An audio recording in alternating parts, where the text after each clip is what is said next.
and you'll understand why planning today matters. It will not only help you survive your latter years, but also to thrive and be able to afford to live the life you want to live. Achieving financial wellness can be a challenge for anyone at any age, but it can be especially challenging for those of us in the African American community. But we also know that when we understand what those challenges are and what solutions are available to us to overcome them, we can achieve financial wellness, empowering us to choose how we live as we age.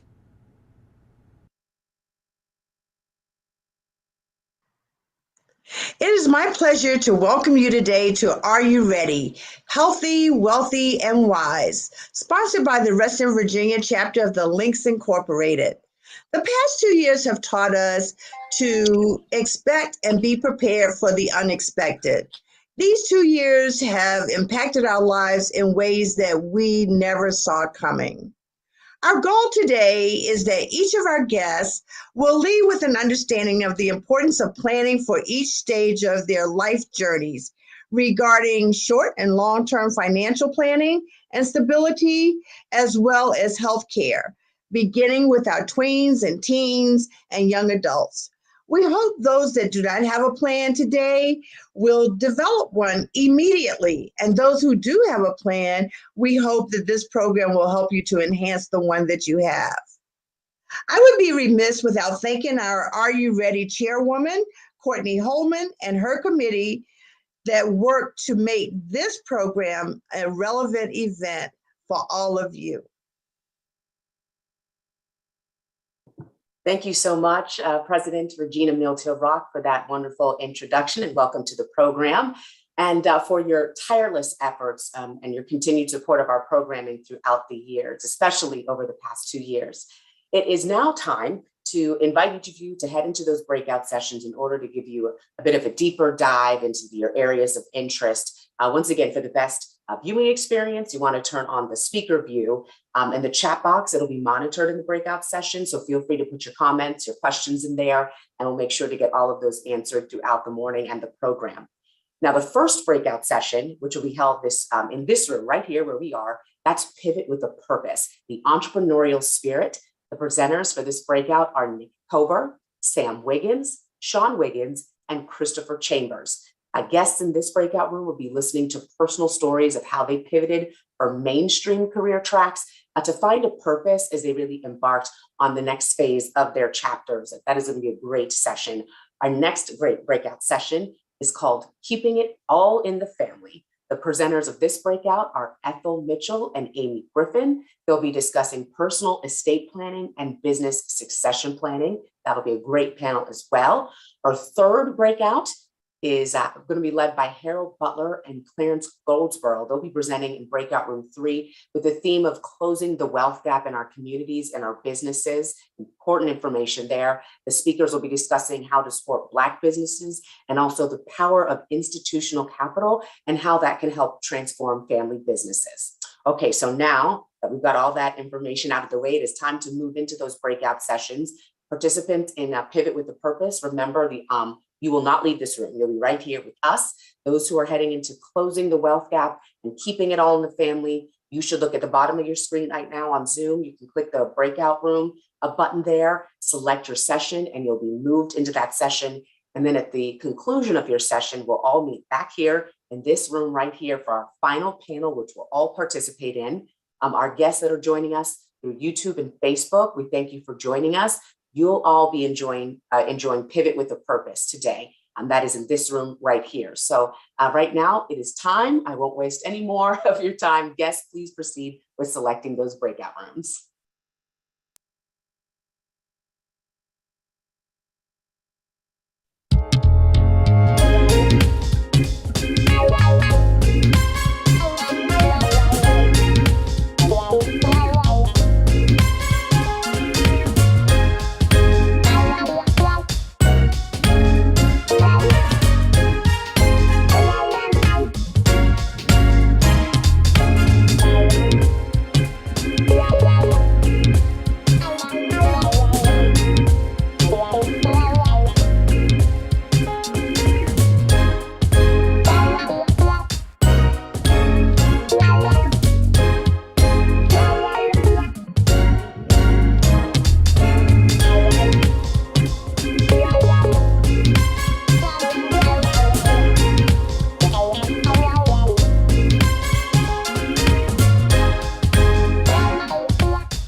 Hello, everyone. Welcome to our Pivot with a Purpose. We're excited to be with you today. We're just going to give everybody a few minutes to enter the room, and then we'll go ahead and get started.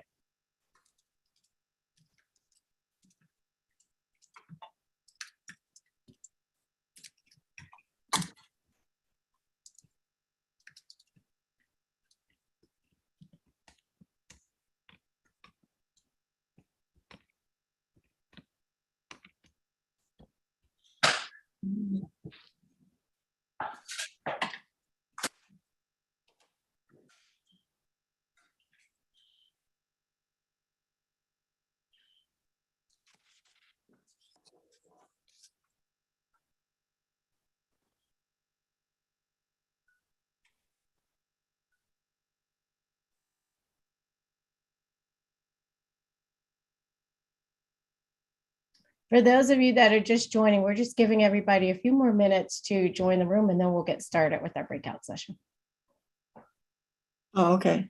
Oh, okay. All right. So I just stay still. Y'all take Please just stay still. We're just what I can see is that people are still being admitted into the room. So a few more minutes and we'll be ready to go.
Okay, we're ready to get started. So we have 4 distinguished panelists with us today. We're going to start by hearing from Nick Kober. Nick is a council member of the National Business Council, which is a bipartisan council that advises the White House, Congress, and the Small Business Association on matters concerning women in business.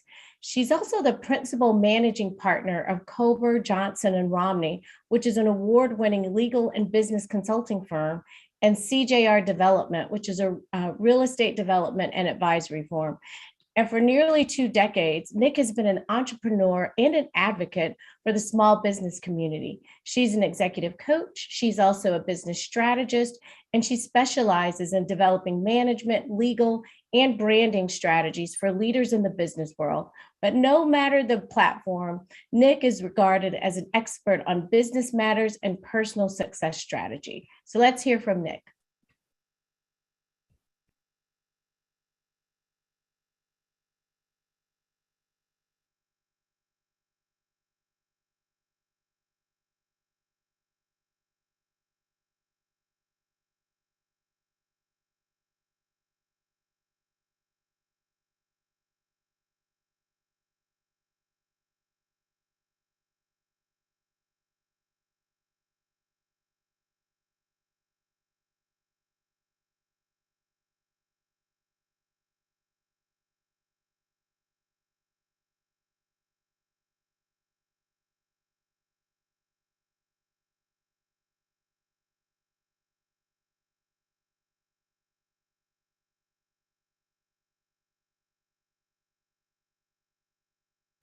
I'm working on restarting the video so we can get the sound. Thank you.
Hi, everyone. We recognize the audio is broken and we're working to get it restarted as soon as possible. Thanks so much for your patience and your understanding as we navigate our Zoom world.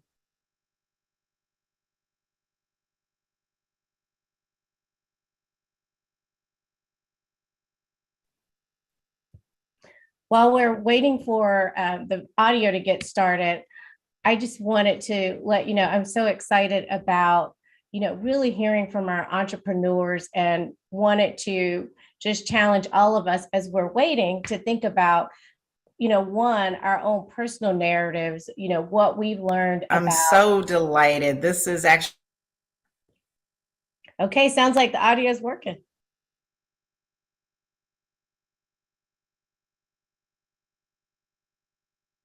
and welcome. I'm so delighted. This is actually my second time talking at the AARP Are You Ready conference. I am delighted. My name is Nicole Kober. My friends call me Nick. And my daytime job is I am the principal managing partner of Kober, Johnson, and Romney. And listen, I am here to talk about the great pivot, all right? Pivoting from a 9 to 5 to really a 9 to 9, the world of entrepreneurship. I have been an entrepreneur, a serial entrepreneur. This is actually my 20th year anniversary, if you can believe that, time flies. But I'm here today to do a couple things. Number one, I want to tell you my story. As we've all had pivots in our personal and professional lives. As we're tying it into today's topic of financial, mental wellness, and health, I really love the world of entrepreneurship as a way to really look at all aspects of yourself and how to integrate them authentically into your career. All right. So number one, I'll just give you the background of how I have reinvented myself. I think that's kind of what I'm known for, authenticity and the queen of the pivot game. That is your girl, Nick. All right. And then I'm going to tell you again some strategies because listen, with the world that we're living in, it's COVID, there's so many different things, the great resignation, et cetera. A lot of people are looking for strategies. A lot of people are looking for how are you empowered to get into the realm of entrepreneurship. So I'm gonna give you a couple of tips and hopefully those will motivate you, inspire you to be open to pivoting. All right. So first, I have, again, been an entrepreneur since 1993. In 1993, I'm going to tell you 2 to 3 major life pivots that I've had both professionally and personally. But in 93, I was a very, I came out here for law school to Howard University, and I did the very traditional thing. I went to law school. I got my law degree, and I practiced in a large firm. 9/11 happened, fast forward, and I was at a firm for almost 5 years. And that brought tremendous volatility in the world. Hello, it's almost deja vu all over again, but you had a seismic shift in everything that we know. And I was actually in the position where I had to look for another career because I was terminated. Now, I want to tell you this. This is a true story. I tell people this was only 20 years ago, but in a span of less than a month, I had 2 things that really got me on the entrepreneurship road. Number one, at the time, I was a single mom doing, sorry to say, a custody back and forth for my oldest son. And I tell the stories, be very transparent because I was very vulnerable. I came out here from California, didn't know anyone, made a life for myself, and certain things started to go awry for me personally. And I had one day that was very transformative. I had a judge say, if I had to make a decision today, I would give custody of this child to the father because of the mother's demanding work schedule. Now, I know that that is very hard to believe, but I heard that and it really just stopped me in my tracks. Not 2 weeks later, I got a performance evaluation at work.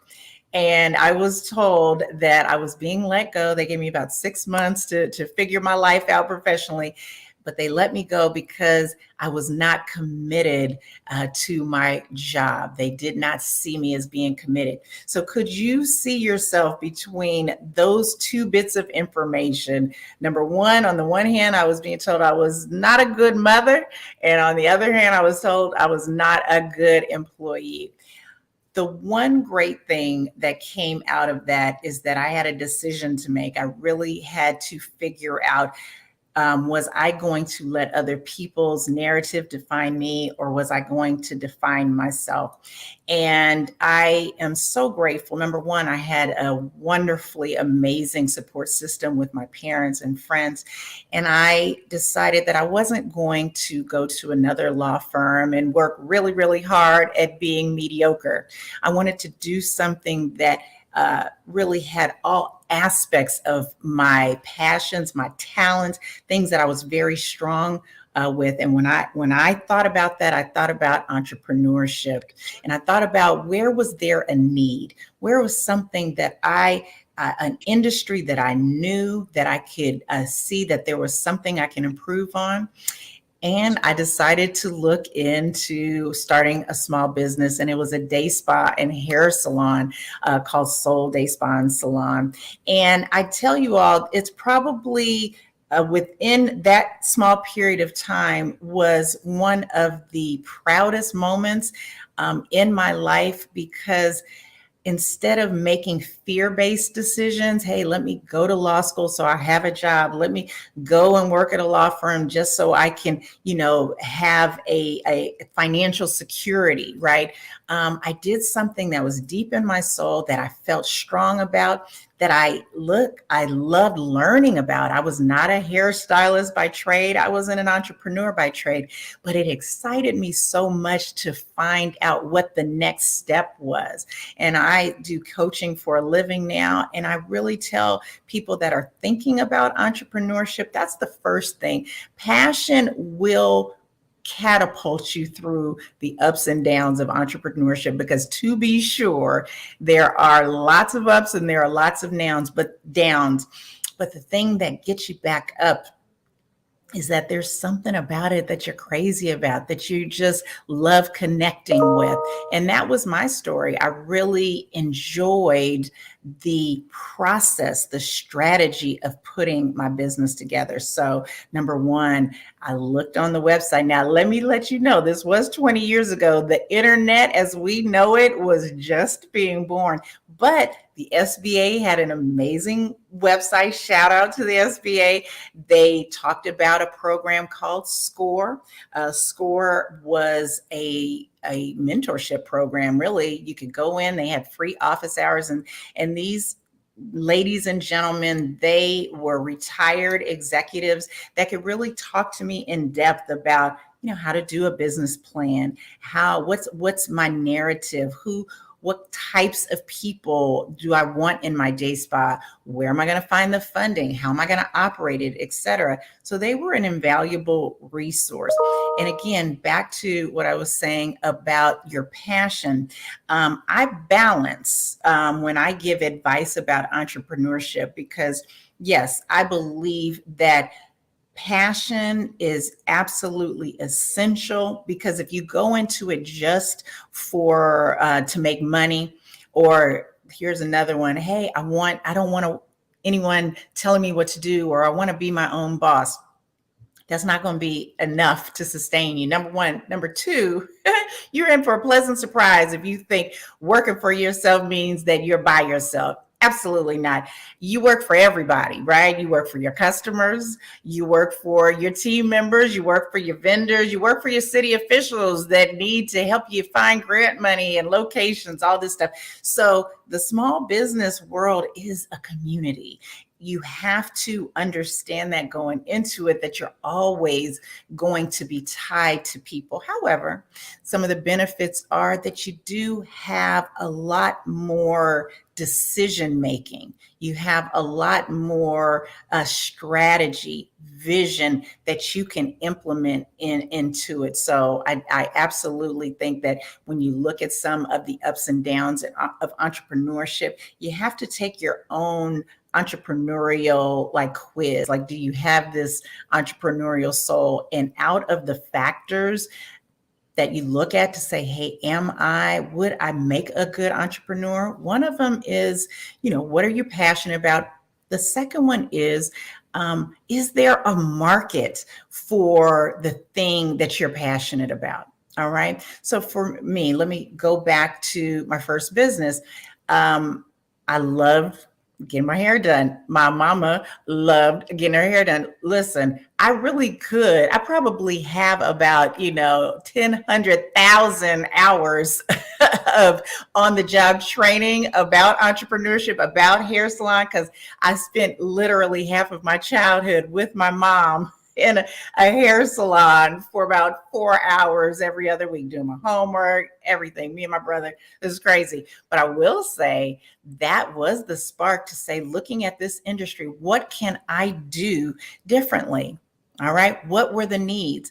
So I brought automation to the day spa and hair salon industry at that time. It was still very new. A lot of people were doing paper appointment books, et cetera. We automated the appointment system. We got to talk about our values, right? Where was the need in this industry? A lot of people complained about the time taking too long, right? So that was one thing that I trained my team members to say, hey, we're going to be known for being on time. We're going to be known for creating a wonderful environment. We're going to be known for being gracious to our customers. And I'm so proud that 10 years after I closed, so we've been closed 10 years, that name, that reputation, that brand still holds true. And so those are some of the things that entrepreneurship can provide you, that when you have a vision about something and you have a market, you've identified a need in the market that you can uniquely fill. That's a great thing. Another thing in terms of, is entrepreneurship for you? And I've definitely decided I've done it for 20 years, it's for me. I have a higher risk tolerance than other people do, right? Stability. I think we all have a certain amount of need for foundational financial stability. But what I do know is that, I tried that with my first job, with going in and working for a large firm. And then 9/11 happened and I was laid off. And so, I won't say that security is a myth. That's an overstatement. But I will say that there are always things that come up in our lives, in our professional careers, that make you have to pivot. And things like a pandemic, things like 9/11, things like being laid off, things like getting a divorce, things like a family member getting sick and you having to adjust. There are all types of things, but I think entrepreneurs realize that they take calculated, measured risks, and their need for, I'll say my need to see the thing manifest that I have a passion about, that sometimes outweighs the 9-to-5 stability. All right. And I look back and I'm like, can I say that with assurance? That is a real driver for entrepreneurs. Like, you have your IT specialists, you have your lawyers that are passionately out there hanging their shingles. You have people that want to do body scrubs, or you have people that want to get their artistry out there for a living. I believe if you talk to each one of them, they each are like, hey, I really want to see this app manifest in the world, or I really want to see people have quality day spa experiences. I want to see how this day spa looks. I had it in my mind so clearly. That is our passion. That is a high. It's addictive to really just keep driving forward to getting this vision that is in your head out into the world for the world to experience. And however, there are, if you don't have that, the stability, financial stability, is your driver. And so I really do ask that people that are thinking about making the leap know that there are all different ways that you can get that vision out. Maybe it remains a side endeavor, right? Maybe it stays as an investment in someone else's business that you believe in, but you but you're really passionate in your career within corporate America, right? So there are different ways that you can balance this entrepreneurial drive or vision or spirit that you believe is inside of you. And I do believe that in this world we're living in that has been turned completely upside down, I think that being open to pivoting, open to new chapters, resiliency. I think entrepreneurial souls have a deep resiliency that is refreshing. It is empowering to be able to say, no matter what life gives you, that you have the ability to be open and have the courage to turn the page and to try new things. I will close by saying that currently I am in my 8th year endeavor of a new business, another business. It's not new anymore, but I do business consulting. I do it with my husband, and I love every minute of it. But I think I was open to the fact that while one door closed, my other business closed.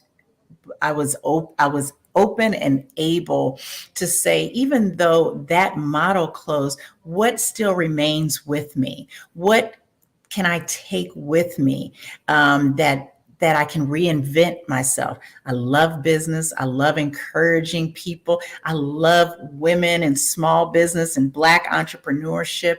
And so whatever I do, those skill sets never leave, right? You can have different models. You're always able to pivot because the gifts that God have given you, they are still embedded within you. You just have to be open. You have to be hopeful, and you have to be encouraged by knowing that those things will never leave you. No matter what the external circumstances are, you still have your God-given talents, and you always can have new opportunities to grow and to be of service to others, whether it's with your own business, whether it's in your career, whether it's in your family, whether it's in your community. So I hope that these things have been helpful to you. I'm so delighted to serve with my Link sisters to do this presentation for you all today. Thank you so very, very much. Thanks so much to Nick. What an inspiring story. And as I was listening to her, and I thought about like the great resignation that she referenced, which I think about as the great reflection of people resigning from like old ways of work, old ways of doing things. And the pivot that she described was just tremendous. The transparency, the vulnerability she shared with us, and definitely her courage. And I was also thinking, how many of us have thought about like what outweighs the stability of the 9 to 5, and when we're in a rock and a hard place between the personal and the professional, what do we do to take that step on the path? So thank you so much to Nick. We have some more exciting stories coming up with Sam Wiggins and Sean Wiggins. Sam is the Chief Operating Officer for Soteryx Corporation. He's also the chairman of the Northern Virginia Black Chamber of Commerce. He has over 25 years of experience in executive leadership, security, as well as risk management. And Sam's expertise is in the management of projects, people, and resources, and that spans across both private as well as government sectors. Joined by Sean Wiggins, who's recognized as a leading authority in analytics-based online and offline engagement. Sean has more than 25 years of experience in understanding the psychology related to what motivates individuals to act as well as how they can be motivated. And Sean has used his expertise in stakeholder relationship management to develop algorithms that analyze individual and group behavior to help businesses as well as governments employ predictive analytics that are used to develop engagement strategies.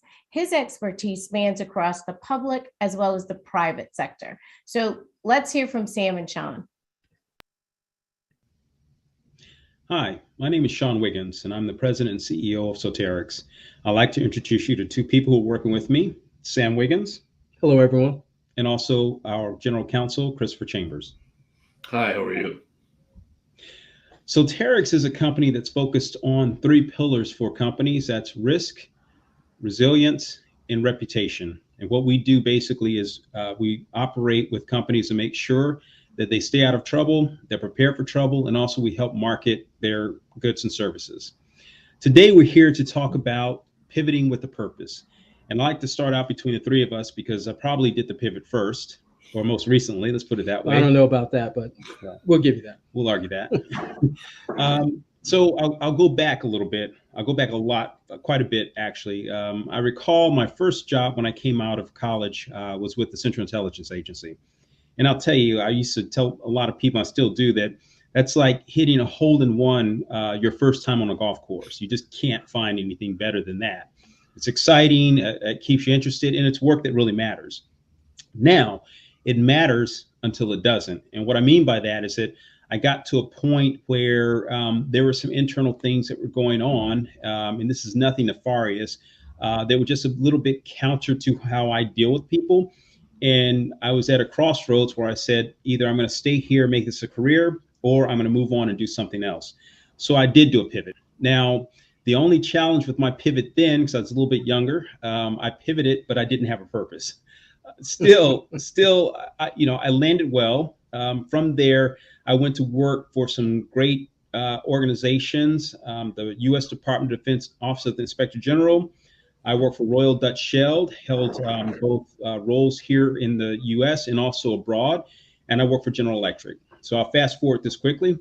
While I was at Shell over in Europe, it was time to come home, but there was just no role for me here or there in Shell. At that time, GE came knocking at my door, and they had a role that was commensurate with that current role and also salary as well too. So we did the dance, flew over a couple of times, and I said, okay, yep, time to pivot. So I did take that pivot, and I went to GE. And if you think about icons, GE was very iconic in the sense that everyone knew GE. They built some of the best managers in the world, and if you look at a lot of the major companies globally, many of them came from the GE structure. Now, my challenge at GE wasn't the work. I performed extremely well, delivered for the company, and I was very happy with what I did. But what I did learn about, 4 or 5 years in, I didn't grow up in GE. And the challenge with not growing up in a company like GE, and you'll probably find this is so in a lot of other companies, is that you're not among those few who are selected to move to the top. Now, mind you, I was an executive, but there are 2 levels up. And I knew probably about my 4th year in that I was terminal at executive. Now, throughout my career, I've been really used to just, moving around and, elevating my role. And that was great. But at GE, I was terminal. So that led me to think that, will I be comfortable here? Or will I move on to do something that's really going to still keep my interest and keep me going? And I decided to pivot. And then with that, I did pivot with a purpose. In 2016, I left GE and I opened up the company Soterix. Soterix is still alive and kicking extremely well today. We've been around for 6 years, going on 7. And I know that when I started the company, I said, if I'm going to do this, I want to really do this with people I know. Now, I'll also give you a little insight. I actually bought a company that came with a few people, but no one at the executive level that I really needed. So I really sat down and said, I need people I know and I trust. that's when I turned to several people I do know and I do trust completely, and they are my brothers. And the first person I turned to was Sam. Sam, I'll turn it over to you. Okay, well, thank you, Sean. You did turn to me in 2016, but I was still knee deep in the federal government. So I'll tell my story, my pivot with a purpose. I like to call it pivot of power, because having your own business is an empowering thing. It's something that one of the biggest challenges with the most reward that you'll ever have in your life. And what made me pivot is similar to Sean. In the federal government, the bulk of my career, I was a federal agent. So I was doing criminal investigations, executive protection, and a lot of travel. I traveled the world many times over, and that was very exciting. We're Air Force brats, so we're used to change and we're used to new things. But during the latter part of my career in the government, I wound up sitting behind a desk. I was in the senior executive service, and my role changed from action, I'll say, to planning. I was doing critical planning for the government agency mission. I was doing a lot of management. Now that's good in itself, but I still felt I was at a ceiling. Now, not even talking about the challenges you face as a person of color in the government, but just talking about the rigmarole with each change of administration. It's like 2 steps forward, 1 step backwards. It's like a never-ending thing. And, you know, Sean and Chris can both attest to that. They were both prior government, Sean said, as Chris will say. So I felt like I was stagnating. And when you get in that position, you can do one of two things. You can either just ride it out, just hang your head till retirement, or you can change the dynamic. And as I said, Air Force brat, I want to change the dynamic. Now, at that time, Sean had started his own company, still new enough where I can still say we started the company. I'm going to say that. But I was looking at that, and I wanted to do that. I was ready because I knew I had skills I could bring to the table with them. We discussed it, but I still had the element of fear. What made me overcome that and do that pivot were 3 things. One, I already said, Sean started the company. He's wooing me to come over because he really needed me. 2, the government started doing buyouts, and a buyout is simply a way for the government to tell an employee, hey, we'll let you leave early, get your retirement early, we'll throw a little cash away, so they can kind of trim the government fat. I'm not saying that was fat, but you know. But they never offered buyouts to federal agents before. And that was in 2017, that was something new, something brand new. So there's Sean, ding, the buyout, ding, and then Trump had won the election. That was the 3rd and final ding. Like they say, when God speaks, you listen. I listened and I pivoted. So then I joined Sean at Soteryx as the chief operating officer, something he neglected to mention, but that's okay. And then it was so exciting, like 2 years down the road, I said, hey, I love this so much. I opened my own business, Wiggins Advisory LLC, just to get the experience from ground up. I didn't have the luxury of doing like Sean. I'll just buy a business and start it that way. I had to kind of work it out. But I still work with Soteryx. That's my main bread and butter. But I have my own business that earns its own money in its own way that's very exciting. So I'm happy to be here, happy to talk about this, but I'll turn it over to Chris now to tell his story of wonder. Well, thanks. I've had a lot more practice, believe it or not, at this, because I pivoted a long time ago. I was a lawyer for a long time. Private practice for a big firm, then a small firm, and then with the U.S. Justice Department. And at that point, this was back when Clinton was president, when Bush W came in, I used that opportunity to say, do I really want to do this exclusively and practice law? And I said to myself, no. There's so many entrepreneurial opportunities out there to actually create things, rather than have people hand me things and say, here, do this task. Or even if I had the freedom and the money to be a partner, the practice of law is no longer, a profession or an art form. It's a business now. And, it's not the movie or TV view of what a big law firm is, or what a little law firm is, or what the government is. And I couldn't deal with that anymore, especially with the intrigue at the Justice Department between both those administrations. Because I was there all the way through the end of the Florida count and everything. So that put a bad taste in my mouth. What I had been doing since 2000 was writing crime fiction novels for Random House and Macmillan. I mean, I got major novels published. So there was a part of me that always wanted to pivot, but I think that I was too chicken to pivot all the way and be an artiste and an author. And, I make a joke with my wife that, when I was this close to moving to South Carolina with a friend of mine, we'd have this cottage at the beach and all we'd do is grow our beards and write. And that was bullcrap. That wasn't going to work for so many reasons, not just the optics of two grown men living together with long beards. And there's nothing wrong with that. In Castaway, but it just wasn't, it just wasn't practical. I knew Sean and Sam from DC, and when the opportunity came, this checked off a lot of things on my list. It was entrepreneurial. Yes, it was risky, but it was going in a direction that was growth.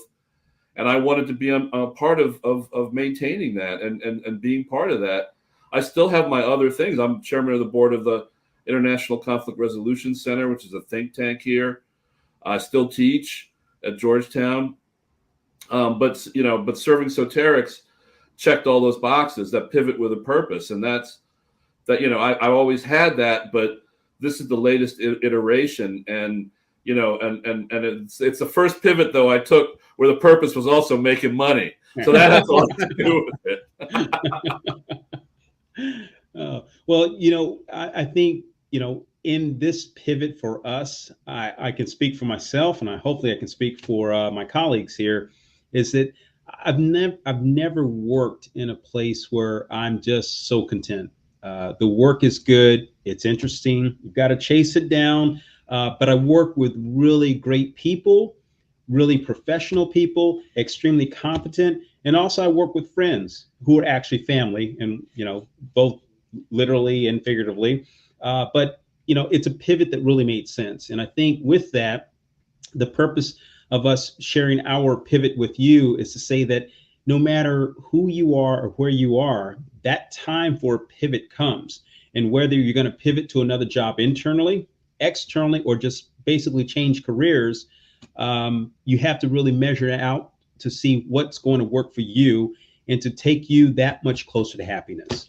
And I'll add to that. And for some people, they may want to pivot, but pivot, it can be scary. That kind of change can be scary. And the advice that I probably will all give to them is, hey, be prepared. You can pivot with a purpose, but also pivot in a prepared fashion. If it's open your own business, make sure you have a cash reserve that you can lean on, because first 2 years of business, very hard. If it's changing jobs, make sure that, you keep the job you have until you get the new job you want. But anything you do in that pivot, make sure you do it in a prepared way. Fortune favors the prepared mind. Yeah, you guys are absolutely right. It's not anything you jump into. I mean, first of all, if you're married or have a significant other, you're not going to be able to jump into it, before you sit down. Not without a lot of begging. Yeah, right, and game this out. That's right. Although I guess with the links, you guys probably could tell your husbands what to do, but we can't tell our wives what to do. There you go. So, go ahead and boo over that, but it's true. So, you have to game this out, and it could be sitting down with your spouse or your significant other or yourself, if you're by yourself, and say, do I need to go back and get another degree? Right. Do I need to get some kind of certification? Do I, who can I talk to who can help me with that? Is there stuff that I can buy that I can write off my taxes on? Do I need to, incorporate myself? Do I need to do this? Do I need to do that? I mean, there's a lot of things that go into this. Even if you want to game out going into, say, the arts, you want to be a dancer, you want to be a writer. I mean, you really have to sit down and go through that. It just is there's nothing here about impulse. And we all had backgrounds in the stuff that we pivoted to, regardless of when we did it. So you have to think about that as well. I mean, you can't just get up and say, all right, I'm going to run a wilderness camp in Alaska. Right. I mean, Yeah. So, I think, and one last final thought as we close is that you're never, ever, ever too old to pivot with a purpose. We thank you all for joining us. We hope this was helpful. And if you ever want us to talk again, give us a call. We enjoy this. And we're available to answer questions. So we have a lot of questions we can answer about the behind the scenes involved in pivoting. Thank you very much. Thank you so much. That was wonderful. Really appreciated just the realism in hearing about not just empowerment.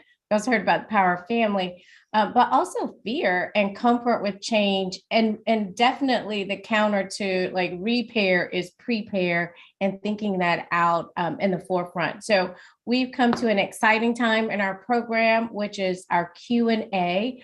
Unfortunately, Nick is unable to be with us. So I just ask that, you continue to send her well wishes and prayers. And we're going to transition and we're going to bring on Sam, Sean, and Chris. So please put your questions in the chat. And then I'm going to get started with one question, and we can bring Chris on too, which is, as a result of the Great Resignation that we actually heard Nick talk about as well. There are more entrepreneurs than ever. And, certainly not just COVID, but the key inflection of racial justice and racial equity that we're in brought this forward as well. So clearly, like, branding and differentiation is critical.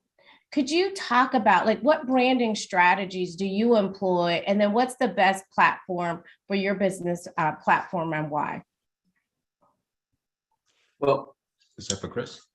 Well, it's for all of us. But before we start, I have to say, we're not joined at the hip. We just happen to be together during the filming and for the Q&A. I'm actually here in New York where our home office is, and we had a meeting with the governor's office. So that's why we're here now. Yeah. We're big boys, so we do our own thing. Just let me put that out there. To take on the branding question, I'll just throw my 2 bits in. And we do a lot of this for companies as well too. You really have to find out what is your greatest strength, and then you look at your competitors. It's a competitive analysis. Say, what does differentiate me? For us, listen. If you go to our website, www.soterix.com, you will see there are nothing but people of color on there. And that's by design, because I'll tell you, we always talk about this as, as men of color, Black men, that, we're marginalized as are Black women. And I am so tired of going to these websites. Even when I was at GE, I was in charge of the website. I would have to make them put on people of color. So now it's more fashionable because of, political events going on. But part of our differentiation is that our leadership are Black or one person of color, but we really push that out there. And again, not that we're trying to say, we're that special, but we're saying that we are a company of professionals. And listen, these 2 guys with me right now, they are among the best in the business, and so is the rest of the staff. So we put that out there, and that does help differentiate us. And what we do with that is you've got to really go hard in social. You need to, because people who don't know you, if you don't get a chance to talk to them, one of the first things they'll do is really look at your social site. And then the second thing they'll do is probably hopefully go to your web page. So really identify those and then start to market yourself. And again, frankly, we enjoy these talks, one, especially because this is a talk for and with Black women. We love that. But we do go on the speaking circuit. And in many cases, it costs, but again, that helps us put our brand out there. Well, I mean, look, we are, Sam was right. I mean, even though I do think those brothers are joined at the hip sometimes. Sometimes I don't know who I'm talking to. I think they're pulling a prank on me, but I mean, but he's right. I mean, at the same time, I mean, we all have our individual things. I mean, we're like the Avengers. I mean, we're superheroes in our own right, but then when we get together, you can't mess with us. Unless Thanos is out there, but that's another story. But it's within the Soterix realm. I mean, we offer what we preach. I mean, we teach bigger entities about branding, but we have to do it ourselves, and that's from the ground up. I mean, down to our interns. I mean, that has to be kind of taught, because nobody's, I saw a question there about mentorship. I mean, there hardly anybody's mentoring us. I mean, we have to be the mentors. We got to make this stuff up and mentor other people, and I mean, that's important.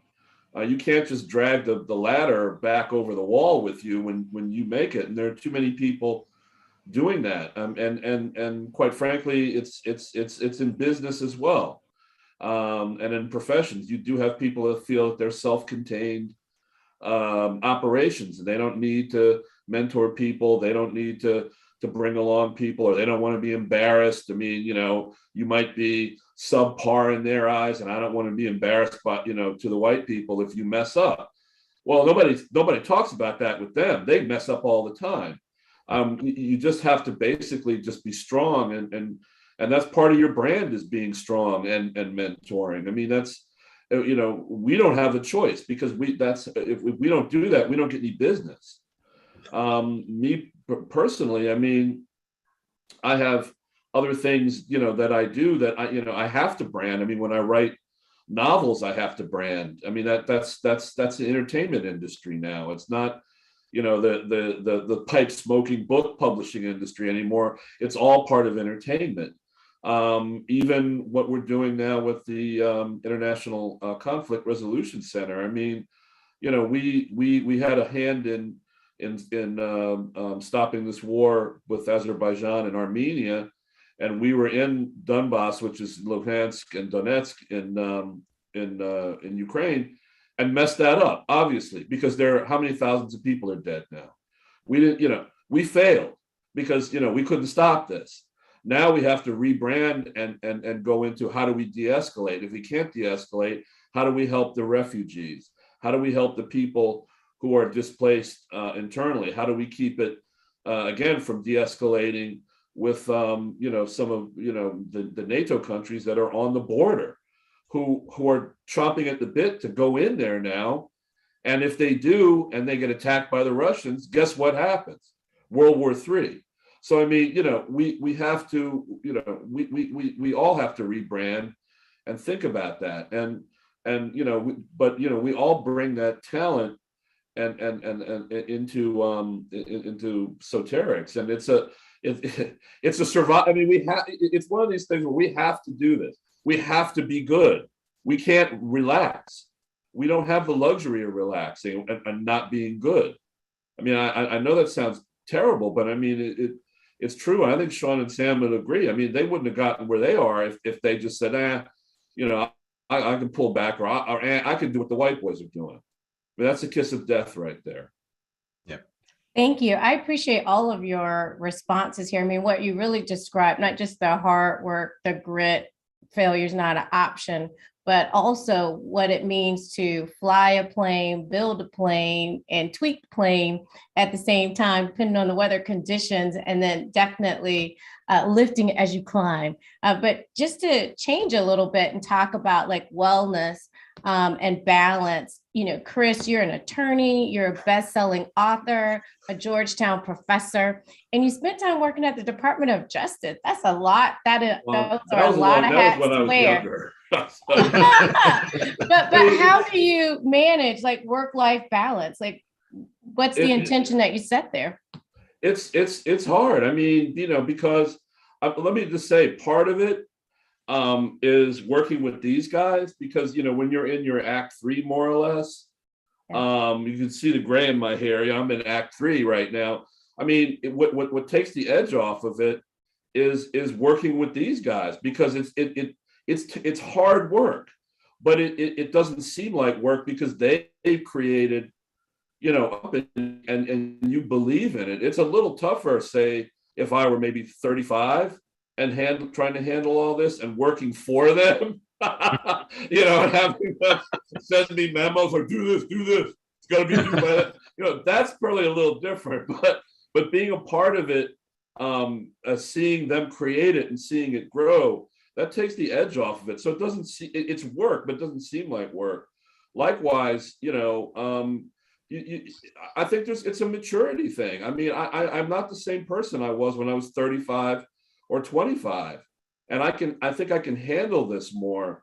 It does get to be a little disheartening when you want to do something and you can't because you've got to do the work, and we're on a 24/7 clock now with social media and just everything, and it's tough, but it's bearable because I'm working with them. It's bearable because there are people at the ICR Center that are believing what we're doing, and it's bearable because I have a wife that believes in what I'm doing, and people that believe in me if I'm writing. It's that's what makes it worthwhile. It doesn't seem like a giant press.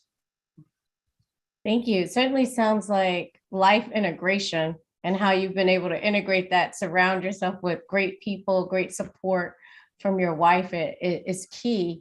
I'm not trying to butter up Sean and Sam. I'm dead serious. Yeah. Is that this without what they created, it would seem like a pressure, like weight down on my head. But because of what they've done, it doesn't seem like that to me. I mean, I'm dead serious about that. Truly meaningful, Sean and Sam, the environment that you've been able to create. I mean, and you both talked about it yourselves. Would either one of you, Sam or Sean, like to talk about just like what went into the intention of the environment that you created, and how do you sustain that, and how have you done that, just throughout the last couple of years? Yeah, it is my turn to speak. I would say it's actually organic. It wasn't intended, but when you have people that you know and that you trust, and we've been friends for decades. I mean, Sean and I grew up together, but with Chris, we've known Chris since we were in our 20s. Yeah. So, and we have a couple other staff, other peers who work with us that we've known for decades as well. One gentleman we knew back when we both worked at the CIA. So when you have that, and you have that dynamic, you add laughter, we joke around, we laugh a lot. We come together, we work hard, but we play. When we get together, we kind of get everything done, and there's no pressure except the pressure we exert on ourselves. Now, Sean is the CEO of the company. I'm the COO, and Chris is our general counsel. So he actually is the boss, but it never feels like that. No, it really doesn't. It feels like we're a group of friends working together to make that money, which is always the best environment you can get. And we are really, truly friends. And I think, going to your question is, I think for Sam, when he came on board, he was like, I'm going to jump in here and do this. And he, excelled just like Chris. But for me, it actually was by design. When I left GE, I said that I do not want to go through that pressure cooker again. And listen, each of us we can handle the pressure cooker. That's not the problem. I think the challenge when you're in that kind of environment is really what's your end game and when is your end game. So when I stepped out to really start Soterix, that's why I said I want to work with people that I know and I trust in our family, and here we are. So it goes back to what Chris said, and I know he's sincere because we feel exactly the same way. When the stuff hits the fan, get on the call anytime, any hour, any day. They pick up because they know it's something important. We will jump on a plane in a heartbeat. We run it to ground, period. And we have to, like Chris said, it's not an option for us. We're a Black-owned, Black-operated company. Listen, we just found equipment, $30 million worth of equipment that the FBI couldn't find. So we know what we're doing. But again, it goes back to your question about branding. People say, oh, you Black guys, show us your resume. And I think I was reading something earlier about the LSAT being asked during the hearings. Who does that? But we expect it. We don't cry about it. We don't whine about it. We keep moving. And that doesn't stop us. It really drives us. So, but with that, part of that release is with these guys because as Sam said, we work hard and we play hard, and we will again middle of the night on some planes, all that, but then we will sit down with some good scotch and sit and tell jokes, talk about politics, everything's on the table with us, and we really enjoy each other. So it helps and it makes it fun. You know, one thing I'll add to spread a little butter back to Chris. He was a great find when Chris joined us. I mean, we scored a major victory because he is really upped our game. And I don't say that lightly. His expertise and the multiple hats and just throwing his name around has been tremendous, and we really appreciate that, Chris. So, hey, thank you for being part of our team. And you've kept us out of trouble too. That's true. So that's my job, 24/7. Love the friendship, the work hard, the collective unity, but just the ability to have people that you trust, that you can exhale with, that you can, you know, just do that collective sigh at the end of like a hard day won, hard day fought. Is tremendous. You know, Sean, the story of your pivot along with your partners is really fascinating, from the CIA to Shell to GE, and then a major pivot to buying a business and then elevating it to meet the market demands that you're talking about around risk, resilience, and reputation. I mean, it's been quite a ride, and I'm sure with all those who've been closest to you as well. What lessons have you learned from building an extended family business? You know, the biggest lesson I've learned is, why the hell did I not do this earlier?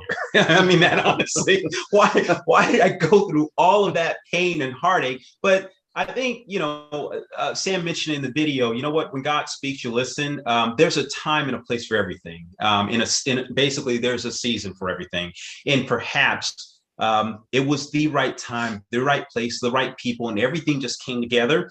I think the biggest challenge there is also recognizing, you know, when is that time? When is the right time? And it is scary. You know, there are times we sit and, you know, we gain customers. Every now and then we'll lose a customer, but you know what? We gain them back. I think that really just seeing where all of this has come together, the lesson learned is really, you know, I wish that I probably could go back in time and start this earlier. Can't do that, but we are where we are. And that's okay. That's okay. So we're really looking forward to continuing on. We don't even know when we're going to quit. We're all, you know, at an age where we could retire, but we are having fun right now and we're enjoying this. So, you know, we'll see. Well, sounds like you'll continue to be led, and you'll, you know, follow that North Star and see where it goes with all the, you know, the success and the fun and the fellowship that you're having. Sean, just to transition to you, you know, after 30 years in federal service, you walked out of the government as a certain former president was walking in. So in addition to your work at Soterix and Wiggins Advisory, you're also the chair of the Northern Virginia Black Chamber of Commerce, and you've made an intentional effort to advocate for Black communities, Black businesses, as well as Black youth. So what was your experience in the federal government? Was that an instigating factor in this advocacy, or was it just like, does it represent like a lifetime of concern for our collective community? You know, well put. And Sam's going to answer that question, not Sean, but Melanie, well put. It is a lifetime of being, well, I'm not going to have such a braggadocio and say an advocate, but when you're in the government, as you rise in the government, you'll find that other people like you, the same color, they'll kind of gravitate because they either want to have a mentor or they want someone to tell about their struggles.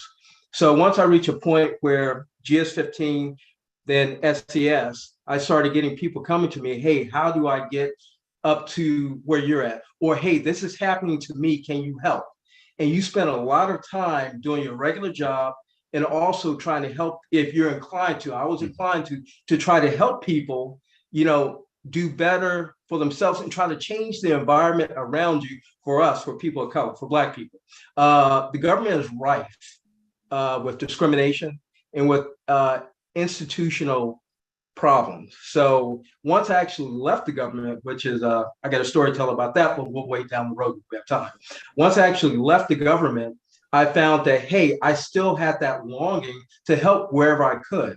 And when I joined the chamber, the Northern Virginia Black Chamber of Commerce, and that's a mouthful, thanks to Corey Holman, I hope he's on here now, many praises and thanks go to him. He actually brought me on board, He gave me the rundown of things. He put me right in the middle of things. And then he actually transferred the mantle because he was the prior chairman and held it for a long time and built it up. He did a wonderful job. So he handed the mantle to me and pushed me in the right direction. He's still there to give me guidance today. But I found it's a great outlet on top of Soterix to provide that advocacy, to provide that help, and to be a part of our community, to be, you know, a force for change, to do what you can. We're only here for a few more years.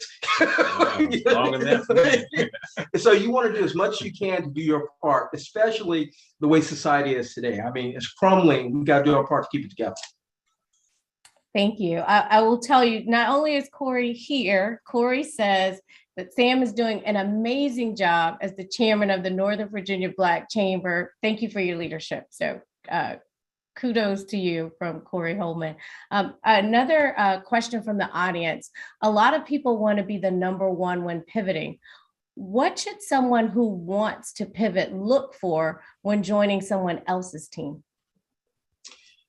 I'll let Sam and Chris take that on because they, you know.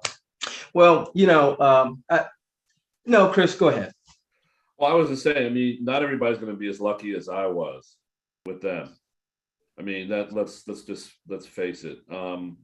You have to do your homework, and you have to kind of resolve that you're not going to be, you're not going to be Byron Allen overnight, you know, or Rihanna, you know, with her empire. It's going to be, you're going to have to try to find people that you can work with, and you know that, you know, by doing your homework, you know that they have some background in whatever new idea or path they want to they want to go down, and I mean, that's all it is. It's really doing your homework and being realistic. And this is a good time. I just want to, you know, just to piggyback on everything. Sean said, why didn't I do this before? This relates to this question too. I get very philosophical about that. And I do think that there is something about age and maturity and experience. You know, you get these contacts under your belt, these people and these relationships and these experiences.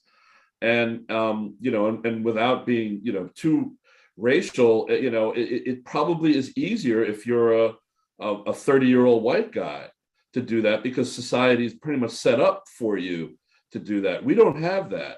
The only thing that we have the luxury of is sitting there and getting the experience and getting the maturity, and then we can strike. We can't just strike out. I was watching on Showtime, the story of Uber and all these young get-go yelling white guy crazy people in Silicon Valley. Well, see, they can do that. That's their world. That's not, we're still trying to get into that. They can do that and get away with it. We can't do that. We're more like the white guy who was advising him, who basically was the star of the series. If you think about it, we're the ones who sit back and you get that, get those relationships built and that experience. And I think that's what you have to look for when you're starting to do your homework. You have to assess yourself, do your homework on yourself, and then do your homework on your potential partners. And it should be easier. And again, going back to what you said before, then you have the health thing, because then you're more confident. And if you're more confident, then you're healthy. If you're not confident, you're not healthy. I mean, that's the bottom line. I don't want to sound like a guru or something like that, but it's true. It's common sense. If you don't think you can fire on all cylinders that day, you're going to get depressed, and you're going to get unhealthy physically and mentally. Yeah. I'll add one piece on there for, we, as Sam and Chris both do, we really try to work to mentor not just our interns, but everyone and anyone. To mentor, they've got to be ready to do that. And I say that simply because we just hired a Black female intern. She's not really a bit more than an intern yesterday, and she came in late. She didn't have her computer. And listen, I get it that she's young, relatively. She's a little bit older than young, but anyway. But the point here is that I told her, I said, listen, what you will find here is that we're going to give you constructive criticism to help you be better, to help you do better. And I say this for the person who ask the question, what my suggestion to you is that, or my mentorship to you is to say that when you go in to a job or a place that you're going to join, go in with the mindset and the mentality that you are bringing something to offer. You're not going hat in hand. If you go hat in hand, people smell that a mile away. So when you go in there, it's like a marriage. The minute that you're not delivering for that person, they're going to let you go. The minute they're not delivering for you, you've got to let them go. So you have to go in there and say, hey, here's what I have, and listen to their response. Because when they ask you, what do you see yourself 5 years from now? I really hate that question, but I always answer this. I see myself in your position sooner than that. And that tells them that, oh, wow, this person really wants to do something. I used to do that all the time. And they would say, that's ambitious. I said, no, that's realistic. But to let them know that I'm not here, where, I'm your servant. This is a relationship that we have here. So with that, make sure that person or the group that you're going into, that they're watching out for your well-being. And if they're not, you might not want to do that, because that's time, it's effort that you're putting in there that just may not really advance your career. And dovetailing on what you just said, Sean, and actually adding to your point, Chris, if you're pivoting, you want to be the number one when you pivot, but you unfortunately cannot be.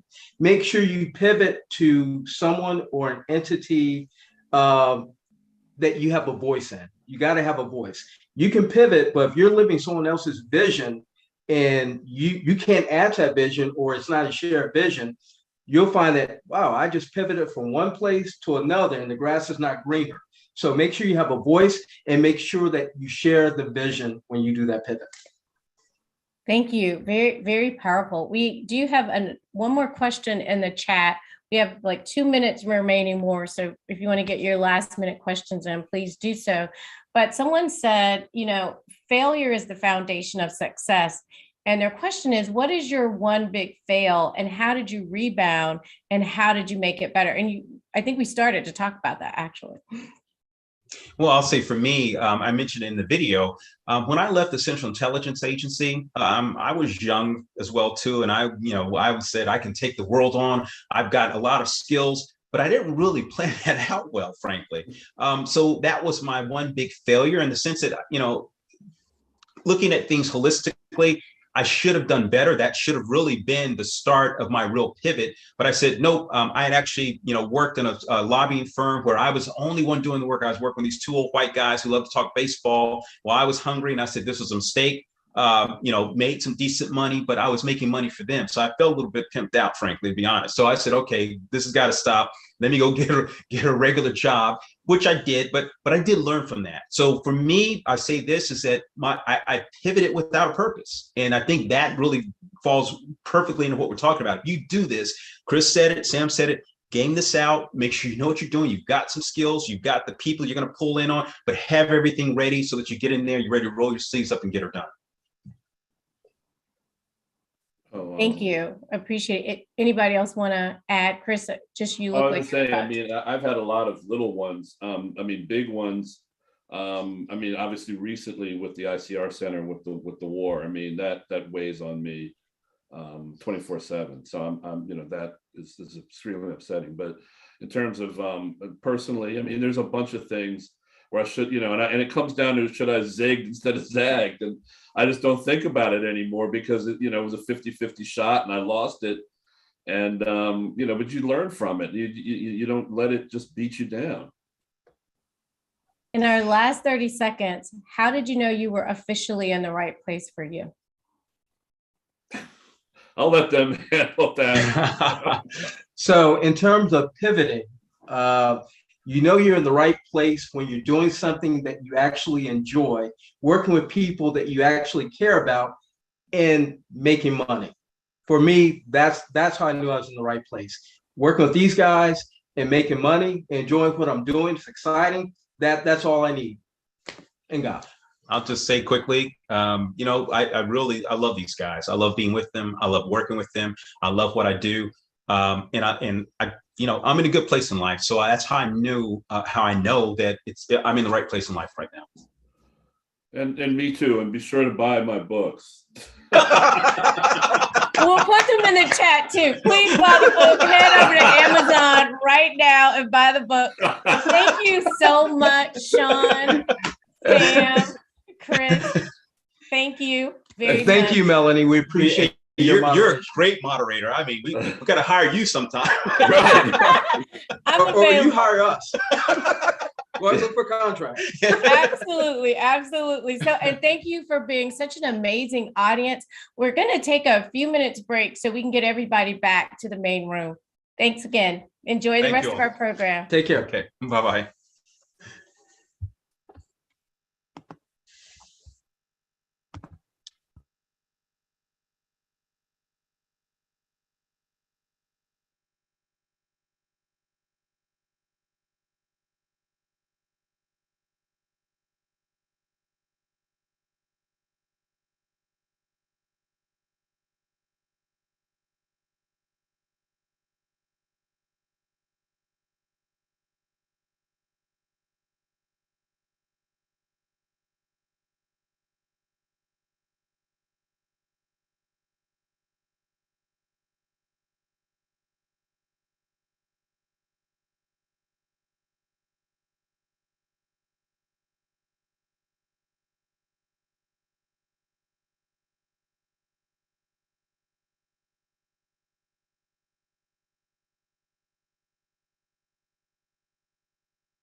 Welcome back, everyone. I hope you enjoyed those breakout sessions. I know the one that I was in had lots of great information. So I hope you all enjoyed what you have learned so far today. And we are going to move on now to our next panel, which is also going to be full of great information. It's something that I think a conversation we all need right now.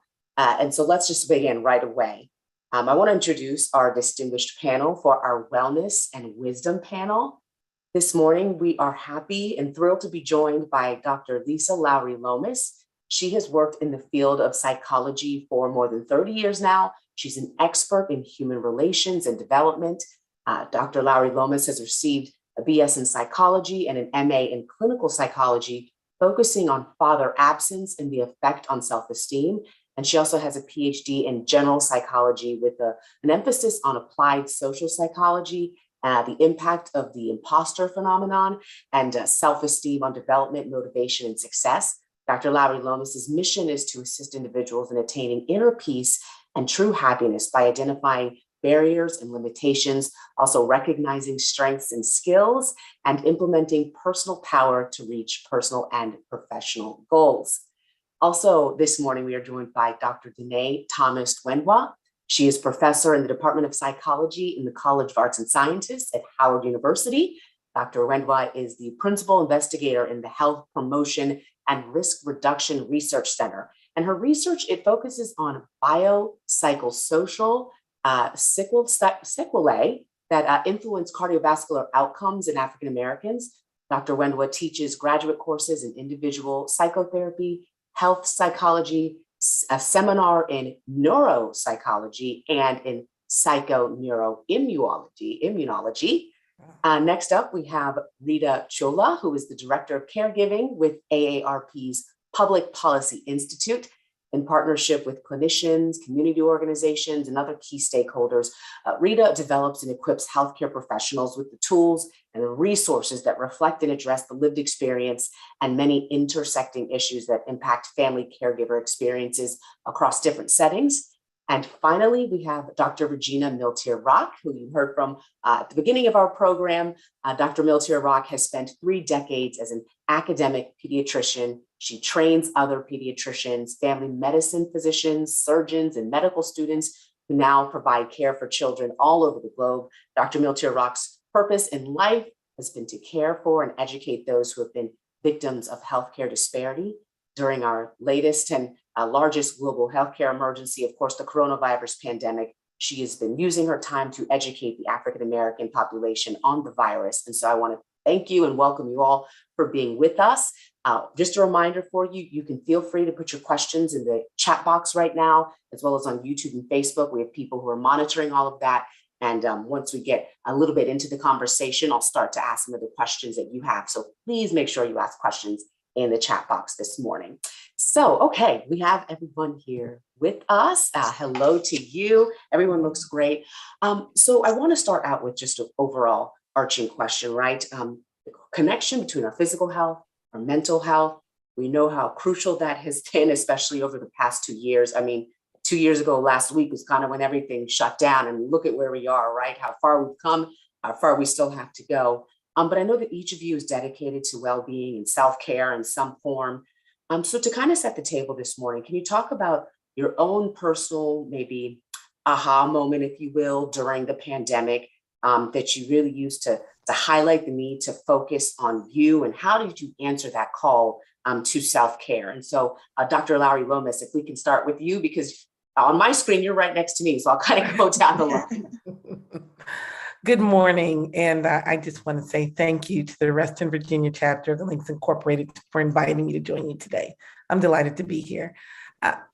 When the pandemic hit at the same time of all the social injustices, my business blew up. And at the time, I was a solo practitioner, been in private practice for over 20 years. I needed to hire a clinician, and I just kept it moving because I saw all of the need in the community. And it was not until relatively recently, we were almost 2 years in, when I hit my wall. I had a long-term client of 18 years. People come and go. I believe in therapy, you need to be in and out your whole life. So my clients have come and gone, and who died from COVID. And it shook me. I hit my wall then. And I realized, wow, while I've been helping everyone else, I too have been surviving this. And so I had to stop. I had to pause. And I took a couple of days off of work, and I was with myself, reflecting and reevaluating, and with my love circle, and doing the things that feed my spirit. But what I did was stop, and I don't usually stop, but I unplugged from absolutely everything and said, okay, now take care of you. That's so important. Dr. Wendwa, if you could tell us what your aha moment was and how you moved forward with self-care. Well, ironically, I got very sick during COVID as well, but not with COVID. And so the sickness sidelined me in a way that kind of forced me to reflect on some of the things that I needed to do to better take care of myself. And as a health psychologist, what I learned about myself is that I really wasn't doing a whole lot to take care of my own health, despite the fact that this is what I practice and preach and I research all day, every day at Howard University. So part of me felt like I was a fraud because I wasn't doing, the things that I knew was essential to better health and wellness. So I kind of started with small things to incorporate during that time. So I am a meditator, and I would meditate not consistently at the same time every day, but I would get it in, and I would at least try to get 10 minutes in a day. Well, what I decided to do was to create what we call SMART goals and develop these SMART goals to work myself up to at least 45 minutes a day of meditation in the morning time, a consistent time, so that I could center myself to prepare myself for the day. So that's how I started, but I worked up to that. So I am now at least doing 45 minutes of meditation first thing in the morning to allow myself to be grounded in what it is that I have to tackle, during the day. And the last thing I'll say that I did, which I didn't realize how much I had to do, I had to stop this whole concept of multitasking. I just think multitasking is you can't really do it. Yeah. So you can't do multitasking. So I just decided I was going to work on one thing at a time and do that well. And it was amazing how much I felt more accomplished and less stressed. So my aha moment was indeed getting sick and then realizing that I had to create the tools for myself to get myself through, a very stressful time. Yeah, and I know we have a lot of multitaskers who are in the room right now. And so I hope they heard that and took that in. I am one of them. So as an aha moment, that was an aha moment for me. Rita, if you could tell us about your aha moment and how you have been practicing self-care.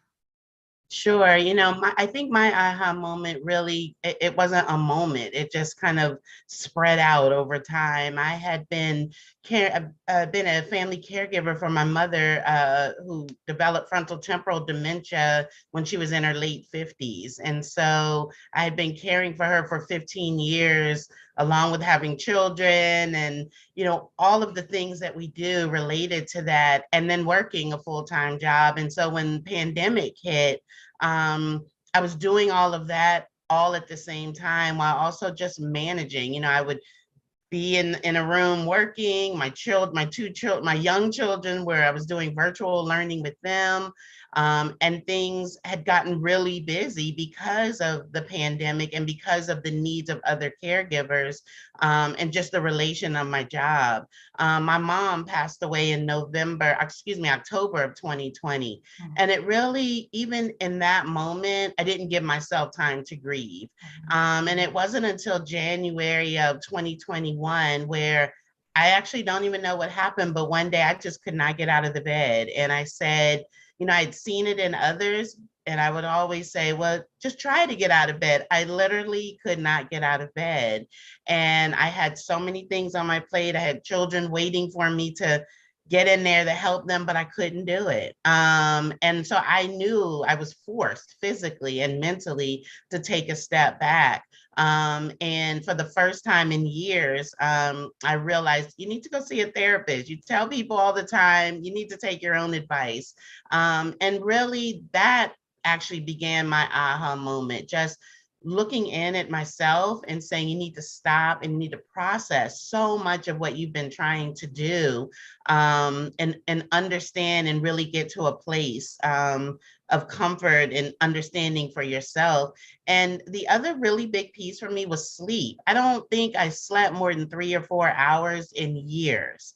And so over the course of the last year, the ability to get 6 to 8 hours of sleep has literally been life-changing for me. So the process still continues, but it really started with that one day when I literally physically could not get out of the bed. Thank you for sharing that with us. And then Dr. Amiltia Rock, if you could let us know about your aha moment and how you practice self-care. Yeah, I share so many thoughts with Lisa, Danae, and Rita. Like Rita, I had the loss of both of my parents in 2020, 3 months apart. Neither to COVID, and my mother's death was unexpected. After that, I was even busier, taking care of patients, taking care of work, taking care of my family, and trying to take care of their estate. So some days I didn't feel like I even had time to breathe. But come January 1st, 2021, we all make resolutions that we can't keep, or that we don't keep. But on January 1st, 2021, I decided I was going to take off my Superwoman cape and hang it up. And so whatever happened from that point would happen. When I was done, I was done. I wasn't angry. I wasn't upset. I was just done. So now I've continued that lesson. I can hang the cape up. Life goes on, and I can put it on when needed. But there are certain times that I need to take the cape off and focus on me. And I've learned to do that well over the past year. And I think COVID brought that realization on as well, because we were locked in, we couldn't get out as much, but we were still doing a lot. So my Superwoman cape is on this morning, but this afternoon, it'll be hanging up. No, that's great, great advice. And it is okay to hang up those capes for sure. So let's get a little more into our conversation. The past 2 years have been stressful for everyone, from children to adults. We've all felt the stress of the pandemic in some way. And even though right now we're moving, I don't know if endemic is the word, or restrictions are starting to relax, things are maybe getting a little bit back to a new normal, if you will.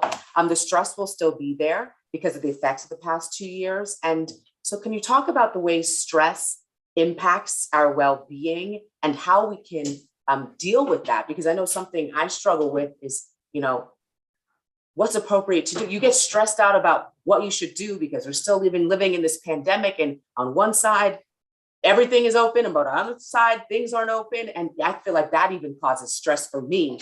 So can you just talk about how to deal with all of this stress as we move into this next phase of life as the pandemic starts to wind down? Anyone can feel free to jump in the conversation. This is just for all of us to talk about. So I don't know who wants to touch on this first, but anyone feel free. Sure, I'll start. Stress permeates absolutely every element of our life. It's physically, our relationships, professionally, our routines. So stress is something that we do have to learn to manage. And I believe how we address it and manage it evolves with us and in our lives and the roles and where we are at any given time. So one strategy I would want to give to people is to be open to changing the way you address your stress. What worked for you 5 years ago, i.e. pre-pandemic, or when you were at a different phase of your life, may not work now. So give yourself the grace to not be frustrated. That's one. The second thing I'd like to say is to give yourself grace. I am so glad to hear that Jeannie had said she's hanging up her cape. I say leave it on the hook because we can still do all that we need to do. But taking off the S is critical.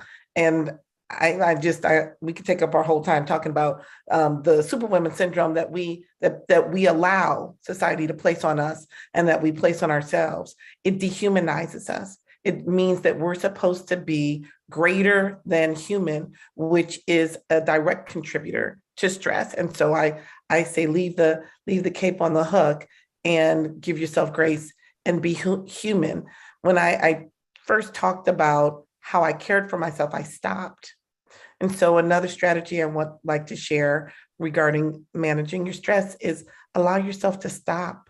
Schedule some time for just you to be in the moment, not thinking about anything else or taking care of anyone else, and being with you and yourself, whether you're meditating or you're journaling or you're praying or you're breathing or you're just breathing.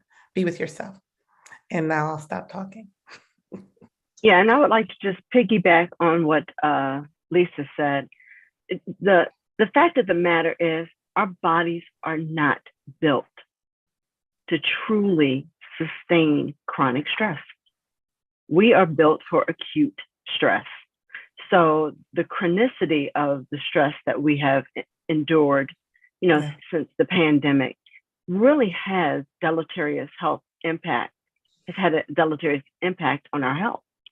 And so if we don't find ways in which to adaptively deal with that stress, we're going to truly experience the health-related impact, with increase in, blood pressure and, blood sugar, diabetes, weight.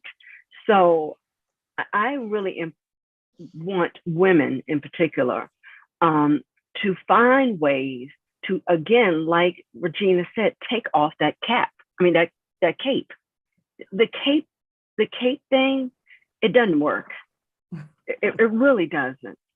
We have been socialized to truly think that we can do it all the time, and it happens at no cost.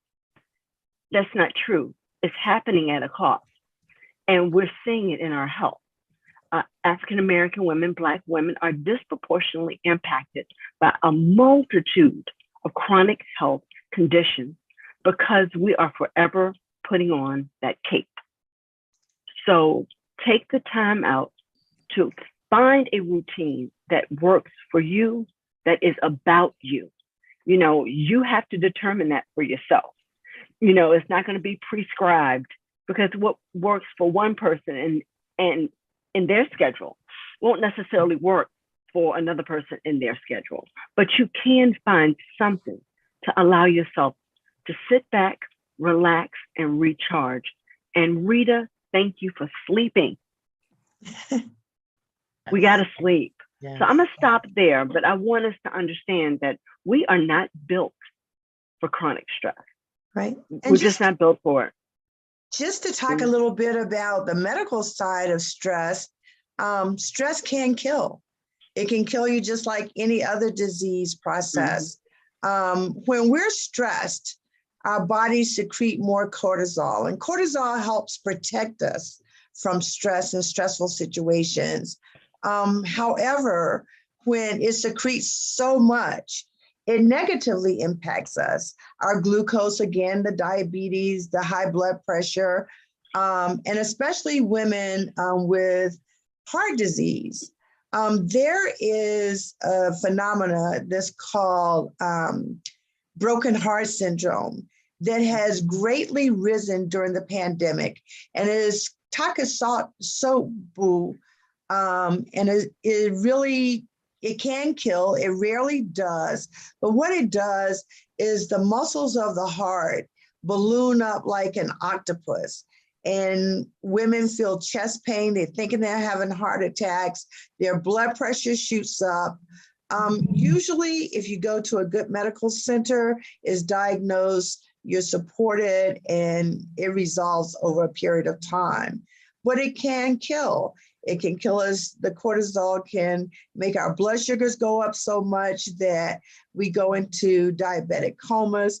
So stress does kill. And, you know, we used to think older people said stress will kill you. Well, they actually knew what they were talking about, because stress can kill you because of what it does to our bodies internally and how our bodies respond to continuous stress.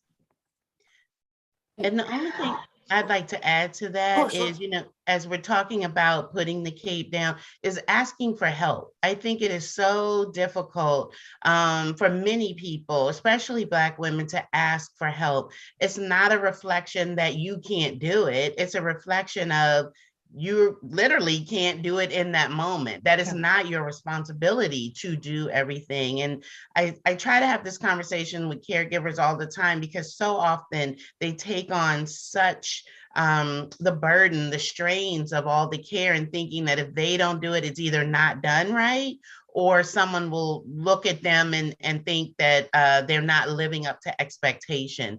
And at the end of the day, you can't do it all. So putting that cape down and saying, I need your help in such and such a way is really, really important. Dr. Milton-Rock, because I wanted to touch on something you said. You were talking about the symptoms we can feel. You know, something that I struggle with is not being like the Google doctor on yourself, right? Where you feel like you have, and you're like, well, let me get online and see what this is. And then you're worried. I mean, when we're feeling this stress, when do we know when we need to reach out to somebody? And when is it okay to maybe you just need to relax and lay down? How do we know that it's serious, I guess, is my question. I think we all know our bodies and what is normal for us. And if this is a feeling that's abnormal, I've never felt this way before, it continues, just lying down or maybe taking an Advil doesn't help, it's time to call for help. You know, it's much better to go see a physician or even go to the emergency department. Though, you know, insurance companies say, go to see your primary care. There's sometimes you need to go to the emergency department and advocate for yourself. It's better to go and be found to have an anxiety attack than to stay home and have something really bad happen, such as you have a heart attack or you have a stroke or even worse. So listen to your bodies. You know, we all have a headache that will go away. But if we have a headache that's intense and pounding and doesn't go away, then seek help immediately. So I think we have to, Jumi, let our bodies dictate, because we know ourselves better than anyone else, even those who are seeing us when we do seek help. And the one point I want to advocate about that is to be your own advocate. You know, don't let people tell you how you feel, or don't let healthcare professionals send you home when you shouldn't go home. You have to really say, you know, maybe you didn't find anything yet, but I know that this feels really bad and I've never felt this way before. So keep looking, find out what's wrong with me. Do not let healthcare professionals dismiss what you're feeling. And Jumi, what Regina is saying is spot on, because the research actually suggests that we do know far more about what's going on in our bodies than anyone. Oftentimes what happens is that we don't have the language to really express it in a way that doctors and other healthcare providers understand it, you know, and so oftentimes the breakdown becomes in the communication. But advocate for yourself. I mean, I can't express how important it is that when you know something is wrong, you go ask for help. African American women are oftentimes, far too many times, dismissed in the healthcare system, you know, as overreacting, hysterical. You know, we get the title of angry Black woman when we're trying to just advocate for ourselves. Yeah. But you have to go beyond all of that, because you know your body the best. Yeah. And okay, go ahead, Lisa. I was just going to say, just to piggyback, not even just from that perspective, because you're right, as an advocate, they try to demean and dismiss us, but often African American women are not believed. We're just not believed. We're presumed to have a higher tolerance level or to be prone to drama. So even if we find our voice to advocate for ourselves, oftentimes we're dismissed. Just adding to what you're saying. Thank you, all great information. So I want to talk now about the sandwich generation, if you will, taking care of children and also maybe some aging adults or parents or grandparents, what have you. The past 2 years, the stress has been so great on those populations as well, right? We have the children who have missed out on a ton, and school was different for them, and life was different for them.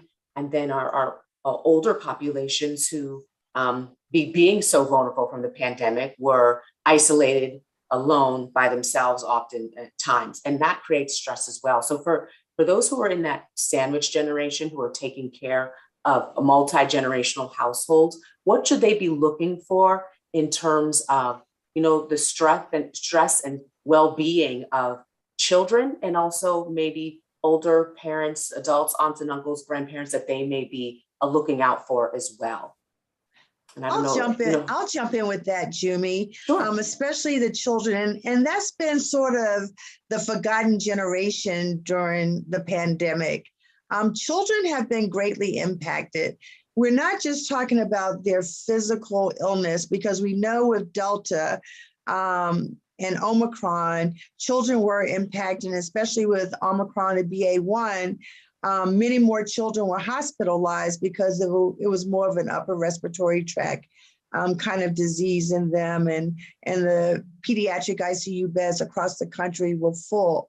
But aside from that, children acted out. There were signs of depression that family members did not recognize. Remember, they were not going to school. They were socially isolated from their friends. Some of them couldn't attend schools because they didn't have the technology in their homes. They were failing. They saw their family members die. This might have been the first encounter that they had with death. They also saw their parents grieving because there was loss of jobs, there were loss of incomes, and then the grandparents.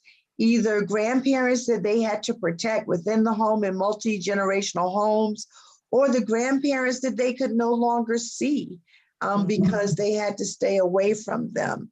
So those that were in the middle were trying to protect their children and making sure they were okay, protecting their parents, the grandparents, and left little time for them to care for themselves. So families were falling apart during COVID because everyone, though they might have been together, was dealing with the effects of the pandemic in silos. You know, everybody was trying to protect the other members of the family. So it had great impact, a lot more on the children than we even still know. And that's information that pediatricians and scientists are going to be looking at for years to come, because now we even recognize that children have long hauler syndrome. There are clinics opening all over the country to address these children. But what is that going to look like 5 years from now or 10 years from now? So, you know, the COVID has really impacted the family structure. Some families will recover. Some families will carry this burden for a long time to come. It's the trauma. And we, you know, we contend with generational trauma now, you know, from systemic racism and slavery. And this is going to be another burden that we carry as well. Just wanted to add regarding the children, I think it's critically important that we role model as best we can within limits, because they are children, transparency, talking about our own burdens that we're carrying as we make it through this time and deal with trauma, this trauma, or any trauma in the future. We have to make sure they know that it's okay to feel. You know, as a culture, we still struggle with wearing the mask, you know, the automatic, how are you today? Oh, I'm well, thank you. How are you? I mean, it just rolls off the tongue, you know, really kind of pause and say, well, you know, today's a little tougher of a day. You don't have to tell all your, you know, dark inner workings if you don't want to be transparent and authentic and genuine in the response. And I think role model about the stop. I want to make sure everybody knows stop. And talking to your child. Mom is having a hard day today. This has been kind of tough. How are you feeling? So first, identifying your own feelings, which will give them permission to then to stop and check and identify theirs and share. And no, they don't have to put on the mask. They don't have to take care of us, because our children will also try to take care of us. If we're sad, they're not going to want to automatically show us that they're sad. So telling them it's okay. Tell me how you're feeling. This is how I'm feeling today. And I just wanted to add to that, you know, I think it's important for those in the sandwich generation to understand that they're not alone. So often, you know, particularly during COVID, we went very insular. We didn't necessarily, you couldn't physically share sometimes. And so it became everything that was going on in your house. At ARP, we talked to caregivers across the country, and we learned that Black caregivers, a third of Black caregivers said that caregiving during COVID impacted their health negatively. Another third said that it impacted their mental health negatively. And so really understanding the importance of sharing your experience, you know, we're talking about it with our families inside our home, but we're recognizing and relying on friendships, on relatives outside the home, and really seeking opportunities to just take some space. I know in my home, multi-generational, I have an elder uncle I'm caring for. And then, as I said, I have two children and my husband. And sometimes during COVID, that meant me going for a walk. Everybody else is staying home, but I'm going out and going for a walk.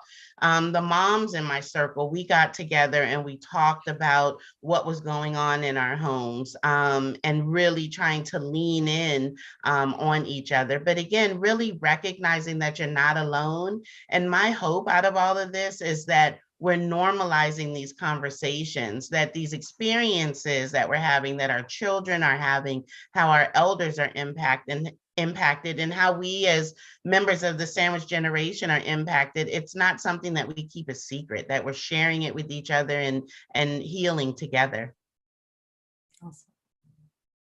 So what are the tangible resources, if you will, that anyone who's watching here today can walk away and maybe go sign up for something, or is there a website where you can go to? If you could all maybe just touch on some resources that you know that are out there for anyone who may be feeling like they're dealing with this stress and they kind of need to get it all in check. Absolutely. I'll jump in. At AARP, we have a website dedicated to family caregivers. It's aarp.org/caregiving. And on that website, you're going to find a wealth of resources. We have a book for financial caregiving. We understand the impact of on our finances of providing care. And so we've developed a very thorough book with checklists and an understanding of what some of your out-of-pocket costs will be and how to deal with that. We also have a spot on our website where you're able to type in your zip code and find resources that are local to you in your state, in your community.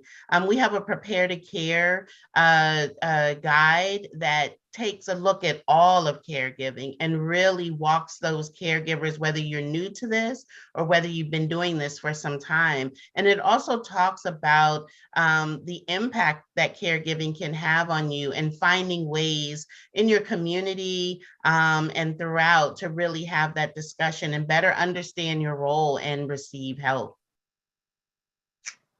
I would just also like to add to that resource, the Black Mental Health Alliance has an amazing website that has a variety of different resources.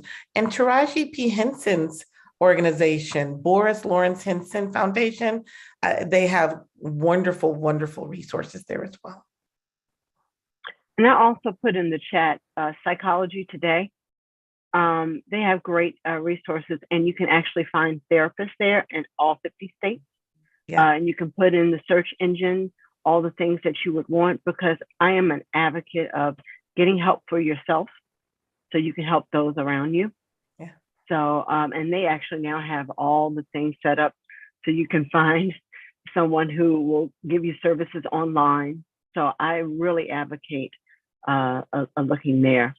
I'm in that search engine. Yeah. Awesome. So great. Thank you. Thank you.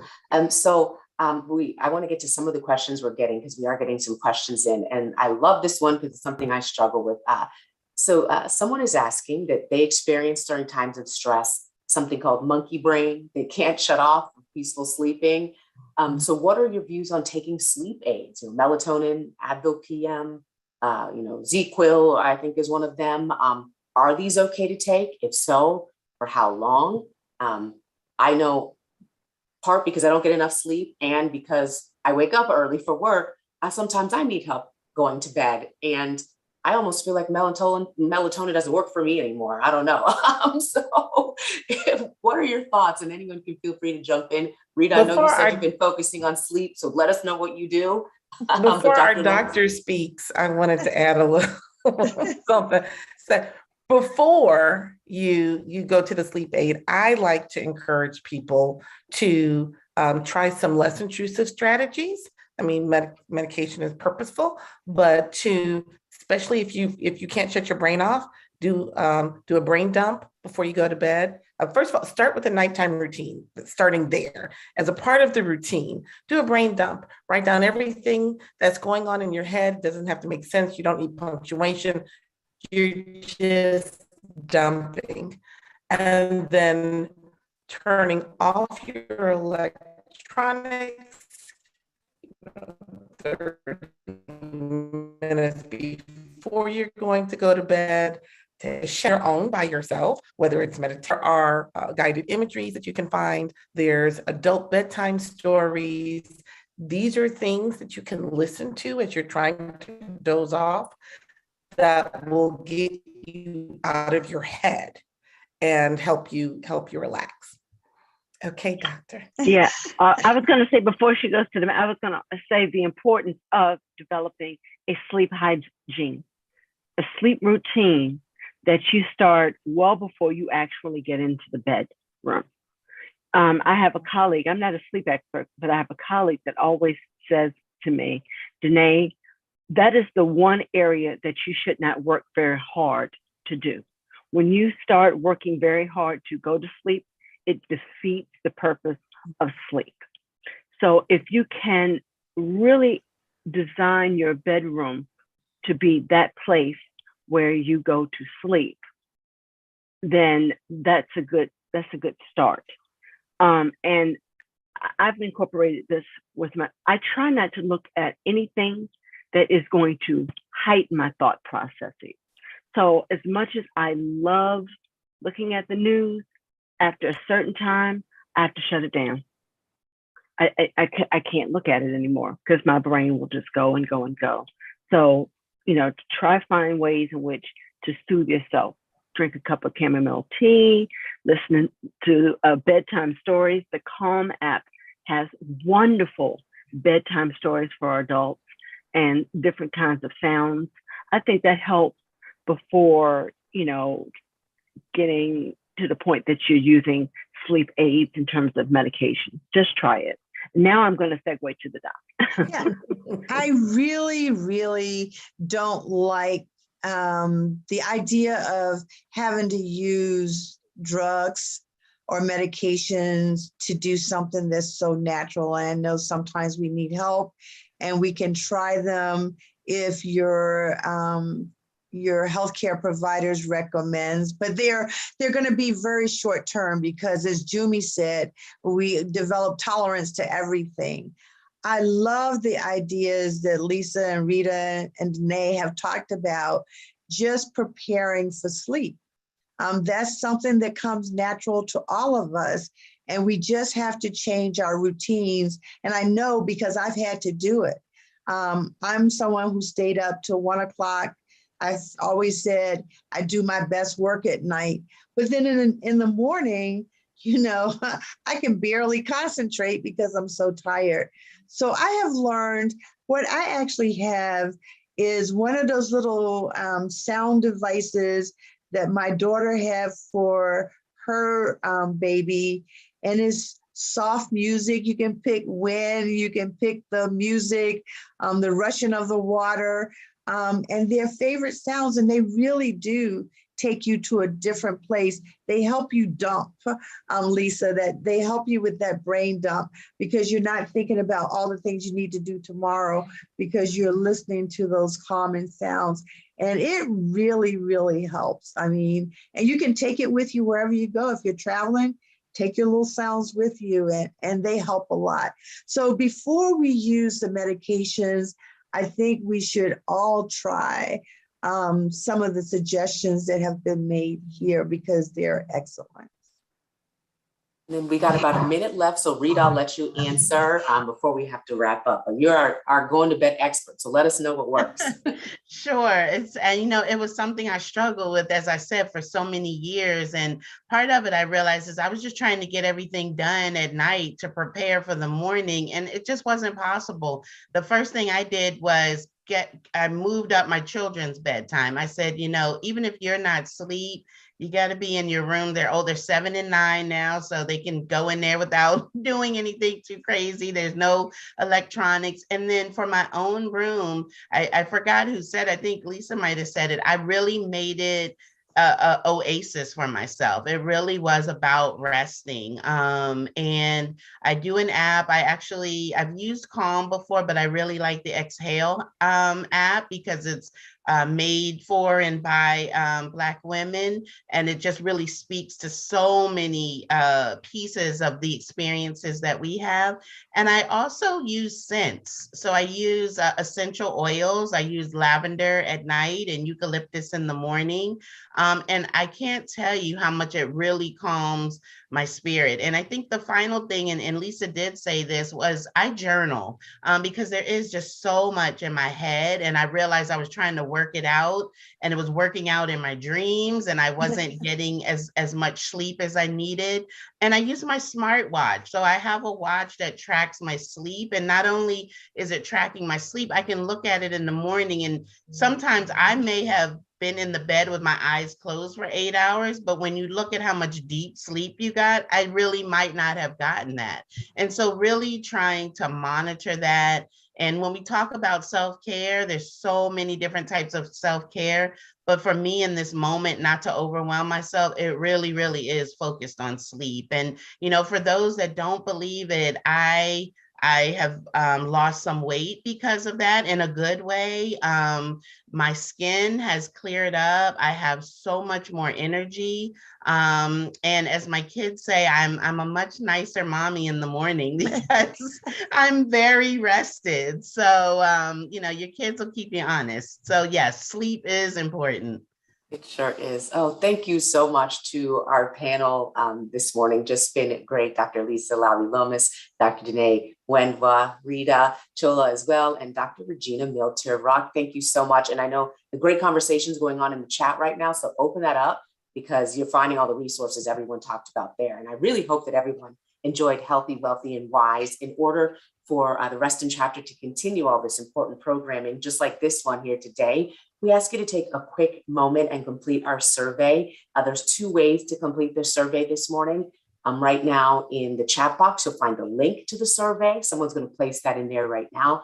You can simply click on the link, complete the survey. It'll take just a few seconds.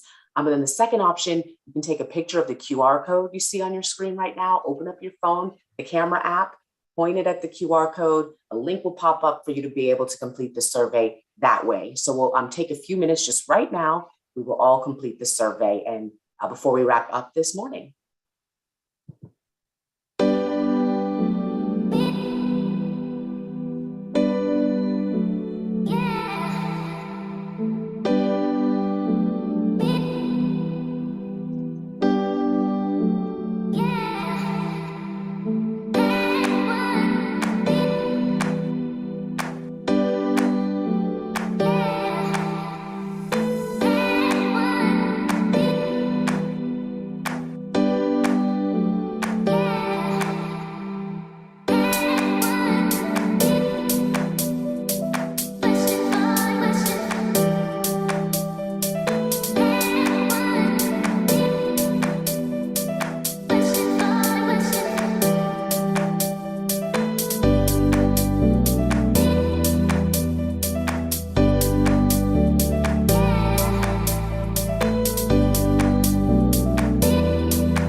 Thank you, everyone, for completing that survey. We really appreciate it. It's going to help us just improve our programming for the next year. An added bonus to this event, we put together a Black business directory. It's going to be emailed out at the conclusion of the event. And this directory showcases various Black-owned businesses, members of the Reston chapter of the Links Incorporated, as well as friends and community members. It's a great resource, and we hope that you enjoy this directory for years to come. We'll be expanding it and uploading additions to the website in the near future. And as we mentioned at the beginning of the program, our middle and high school students have been enjoying a fantastic breakout session that features 2 amazing young people. And we want to continue to support and encourage all of our presenters. So please enjoy this short video that features Injil Muhammad and Gabrielle Jordan. And then that will be followed by our committee chair, Courtney Holman, for some closing remarks.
Good afternoon, guests. I hope that you've enjoyed this year's Are You Ready event.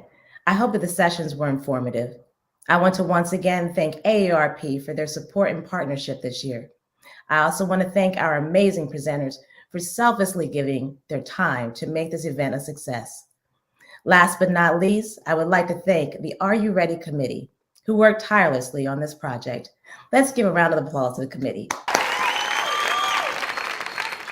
As we close, I want to remind each of you to stay on the lookout for more events coming this year from the Reston chapter of the Links.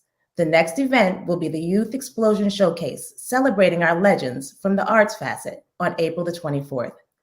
Thanks again for joining us today, and have a wonderful rest of the weekend. See you all next year.